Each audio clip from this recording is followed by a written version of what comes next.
Bonjour à tous mesdames et messieurs, on se retrouve pour une toute nouvelle vidéo sur One Piece, nos résumés, la partie 5 sur l'arc Water 7. Nous ne parlerons pas d'Enies Lobby, nous ne parlerons que de Water 7 et donc des événements de Water 7. N'hésitez pas à liker, vous abonner, partager, commenter si ce genre de contenu vous plaît. Avant de voir celui-là, allez voir les autres épisodes, c'est pas mal, il y en a 4 déjà sortis.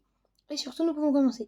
Donc après avoir quitté Long Green Longland, Nomugiwara arrive devant une toute nouvelle île nommée Water 7, une île relativement inspirée de Venise avec tous ses ponts, canaux et bateaux. C'est vraiment une île inspirée aquatique et tout le monde se déplace en bateau.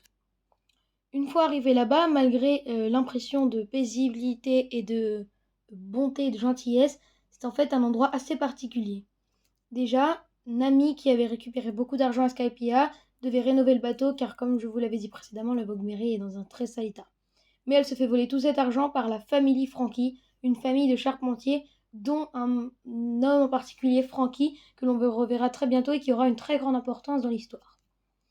Nami donc se fait voler l'argent, et donc Zoro, Sanji, Luffy et Chopper décident d'aller le chercher. Mais là, pendant ce temps, on leur explique que de toute manière, le Vogue Mary est irréparable.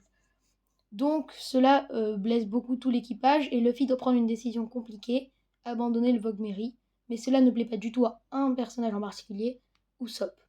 Usopp déteste cette décision, il considère que abandonner le Vogue Mary, ce serait comme abandonner un membre d'équipage qui les a portés jusque-là et qui leur a permis d'accomplir tout ce qu'ils ont déjà accompli.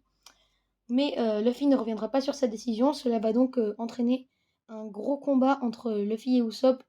L'issue, vous vous y attendez bien sûr, Usopp perd face à Luffy et abandonne donc l'équipage.